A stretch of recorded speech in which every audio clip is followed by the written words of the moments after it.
Today, we're like a $400 billion market cap. This does not belong to us. And why we succeed? Because we support the young people, we support the small, medium-sized companies, we support the women. And because of supporting these people, they does succeed. So we believe, how can we last our success? We believe we should support more young people. We should support more SMEs. We should support more women. If they are successful, we will be successful. That was, because I believe one thing, when you have a cup of $2 or $3 million, that money belong to you. When you have $20 million, you have problems about money depreciation, you should buy this stock or that stock. When you have more than $100 million, $1 billion, that money does not belong to you. It's the social responsibility. If people trust you, ask you to manage the money better. So that was the thinking. And then we decided, we say, we should make an economy that is big enough with that economy, we can enable every young people, every small business, every woman, globally. They want a global buy, global sell, global deliver, global pay, and global travel with the technology we're giving. We can create 100 million jobs for the world. Today, we create 33 million jobs for China. So you must have a unique and different way. A lot of people today have a lot of complaints. Say, I don't have opportunity. I complained a lot when I was young, and suddenly realized complaint does not solve any problem. Where the opportunity always in the place where people complain. There are so many opportunities in the world, in this world, because there are so many complaints. If you can solve the complaint, one of the complaints, that's the opportunity. So this is what we made. I think young people, if my advice to be an entrepreneur, don't be scared of failure or setbacks, and don't give up. There are a lot of books written about Alibaba, about me, which I'm scared of. One day I was reading on the plane, that's many years ago, in the newspaper. I was reading a guy introducing a guy, very great. And finally, I think people are talking about me. No, that's not me. It was an article about a great person. And then finally, I find out they are talking about me. I'm not that great. That's not me. Right? I want to say is that if there's a book I want to write, it's Alibaba 1001 Mistakes. We came today to now, we made so many mistakes. People say, you are lucky. Yes, we are very lucky. We've been only 19 years to today's size. But we've gone through so many tough situations. We made so many mistakes that people cannot imagine. Probably 90 years, just like Israel. For 70 years, your country grew from nothing to today. You have gone through so many tough experiences. And that will make you different. The only thing we did was that we are very united. We all believe the future. We are all optimistic. And we learn through mistakes. We never give up. When Alibaba first IPO'd in 2007 in Hong Kong, we had close to 500 millionaires. We made 500 millionaires. And I had a talk with people in the room. I say, hey, everybody, now we are very successful. We are all millionaires. Do you think we are smart than the others? People say, no. Do you think we work harder than the others? No. The early days, because we had a strange name, Alibaba, people say, what a company. A lot of people think it's a company of telling lies.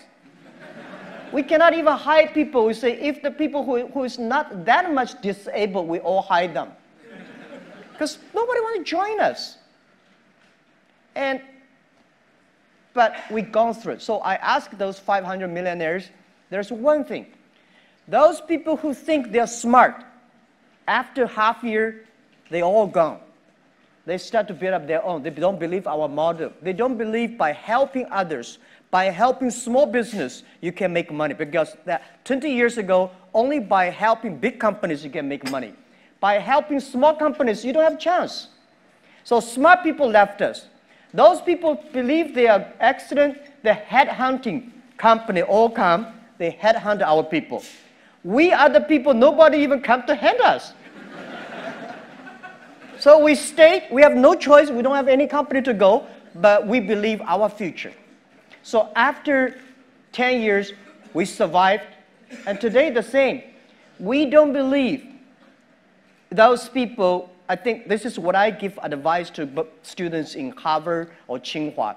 If you graduate from famous university, please respect the people who graduate from the poor schools. Those people like us graduate from a poor universities, please respect yourself. We have chance if we work together. So,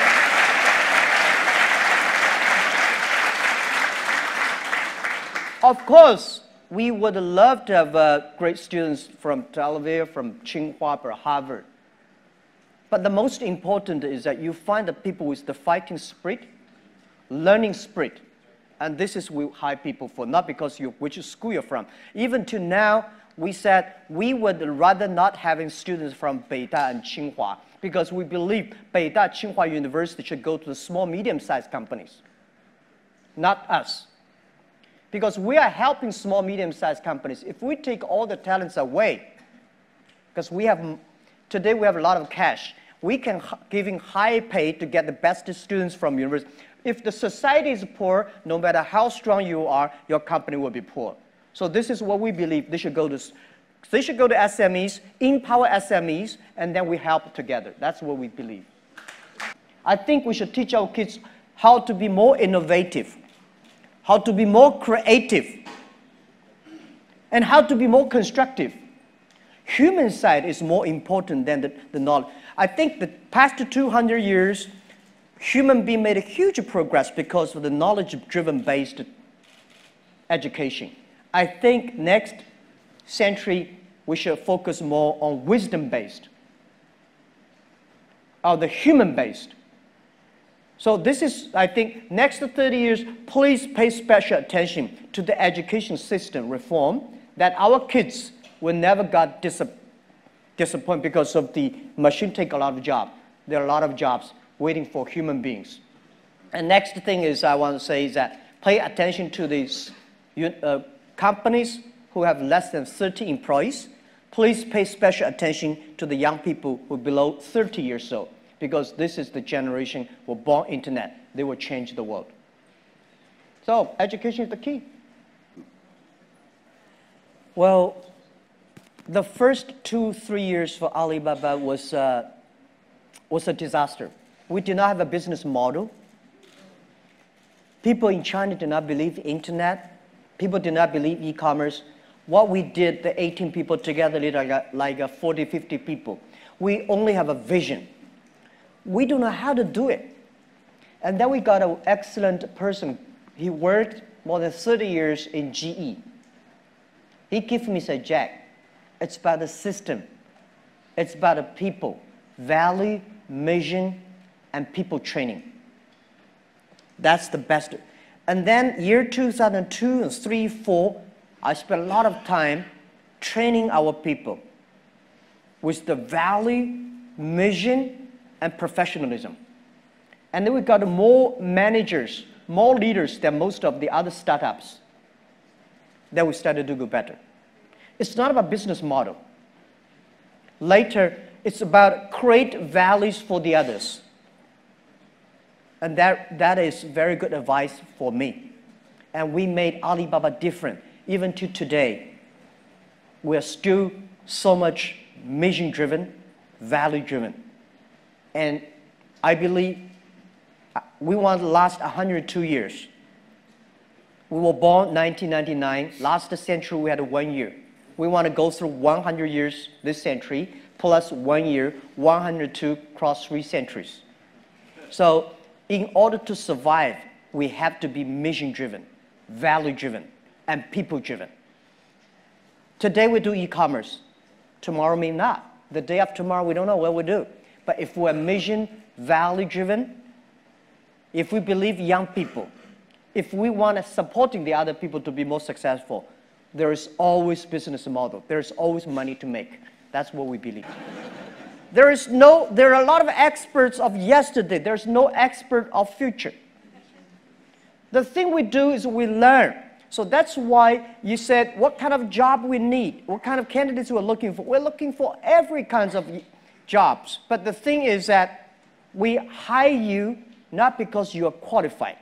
We hire you because you will be qualified if you learn together with us. So this is what Alibaba requests. We hire people. They're ready to learn. They're ready to take risks. They're ready to fail. And they're ready to suffer. And then we believe maybe 15, 20 years later, they will be the expert of their own field of the history. That's what we think.